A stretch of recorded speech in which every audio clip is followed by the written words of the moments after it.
Have you ever wondered if it's better to keep your LEGO figures exactly how they come or customize them? I wonder this all the time, so today I decided I'm going to show you my top 10 favorite CMF figures that I own and what I do with them personally. I've yet to showcase a bunch of my actual collection on the channel, so I figured this would be a great time to show some insight on my style for you all. If you like medieval LEGO content, please subscribe. I post a new video every week. For the start of our countdown, we have a race that most can get behind, the Series 3 Elf.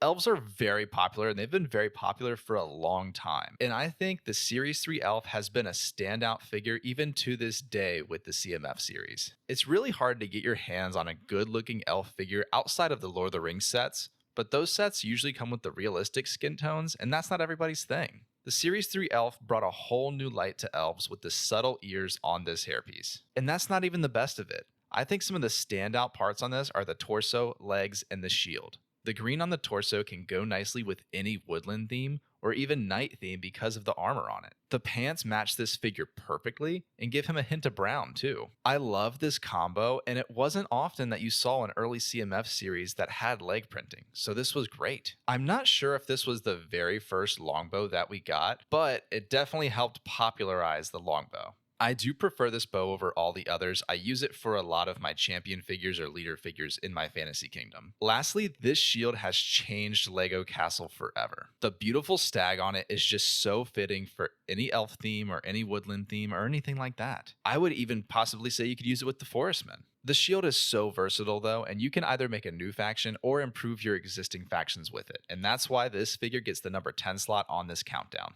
Next up, we have the Series 22 Troubadour. This figure, although simple, really hits home for me. If you don't know, the Black Falcons are one of my favorite factions, and as soon as I saw this, I immediately thought Black Falcon Bard.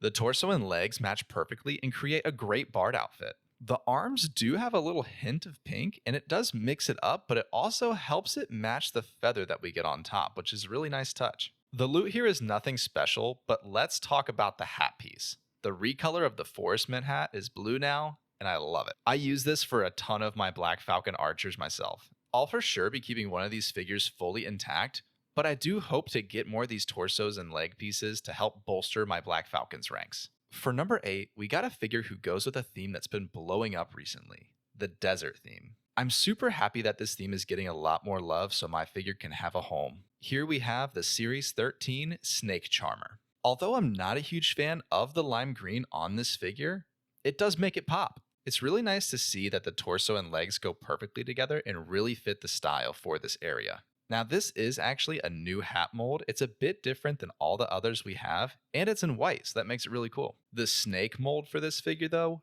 really makes it shine. It isn't the typical LEGO material we've seen for snakes in the past, it's actually made of rubber. And in person, this thing is just beautiful. Lastly, he's got one of the best accessories. Not just kidding, that thing sucks, but at least it's something. For number 7, we have a knight that everyone would have pictured would be on this list, the Series 15 Bear Knight. It's pretty clear why this knight has made my top 10. He's super cool.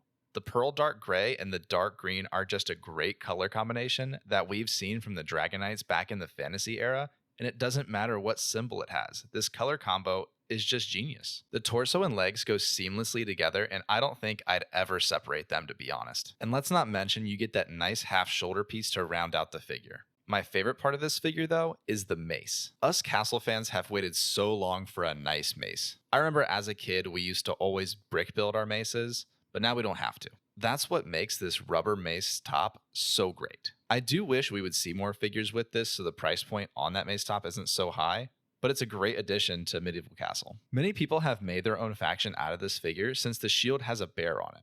But I personally like him with my Dragon Knights with his trusty companion by his side. For number 6, I have the Series 1 Forestman. I wasn't super into LEGO during the early CMF series, but I was able to get my hands on this Robin Hood figure. Although this figure isn't as detailed as the ones we see nowadays, his torso variant and face make me love him so much. I'm a huge fan of the Forestman, and getting this figure really helped bring back the Forestman for me. If you've seen some of my videos before, you probably know that I have an archer in every single one because I'm a big archer fan. It'll be a rare case if I ever make a video without including some sort of archer or ranger. For nostalgia purposes, this guy is on here. I know it's a hot take, I know, but let me know what you think of him in the comments. For number 5, we have the Batlord himself, Basil the Batlord from Series 25. I think it's only a rite of passage to have some sort of dark faction in your LEGO castle world. I think almost all of us are okay with the occasional wizard in our kingdom, but the Fright Knights have been around for so long, and it's so great to see their leader finally get some attention again.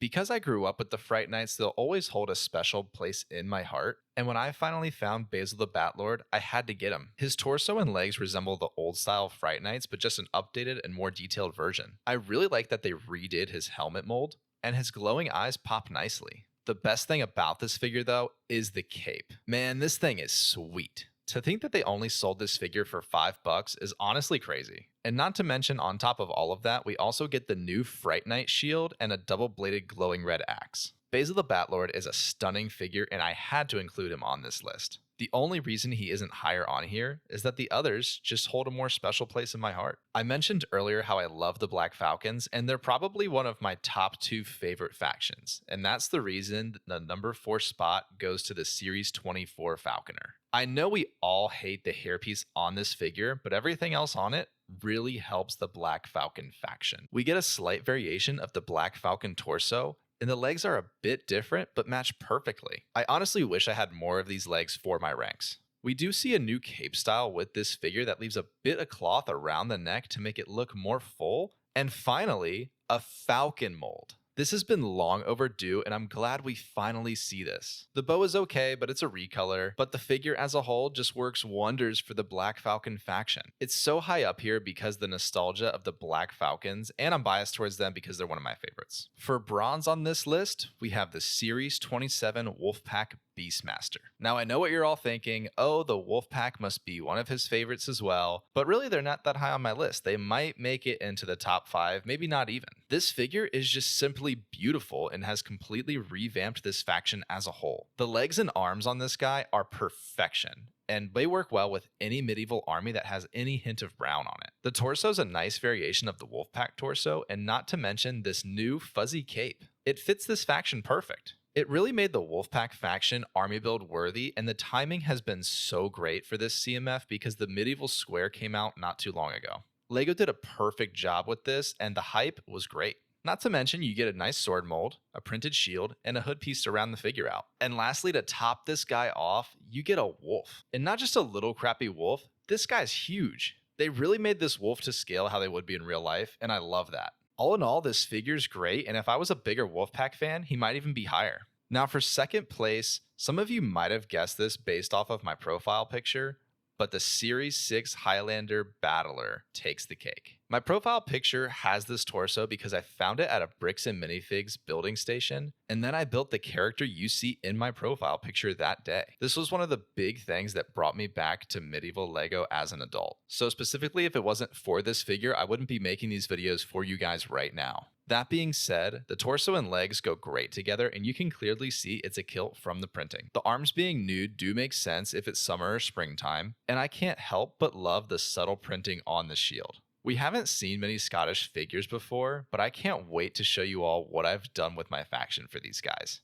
Most probably wouldn't consider these guys a medieval faction or suitable for their fantasy world, but let me know what you all think in the comments. Now before getting to the number 1 spot on here, let's talk about some honorable mentions. The first honorable mention is going to be the Series 4 Musketeer. I love the blue torso on this figure. I have used a bunch of these torsos for a section of my Black Falcons army, and anything that I can use to bolster the ranks of my Black Falcons will always be mentioned in my top 10 figures. The hat and legs are also a plus of this figure since they're very versatile for many of my existing factions as well. The last honorable mention is going to be the Dungeons & Dragons series Dragonborn Paladin. I have this figure up here because I've made a whole faction based off of this figure. The detailed torso and legs are just beautiful, and I've made so many knights out of it. The armor for the figure is really nice as well, but the shield really makes it to where you can build your own faction. The only reason this figure wasn't in my top 10 is because I have such a surplus of these Dragonborn heads. And since I don't have a Dragonborn race in my medieval fantasy world,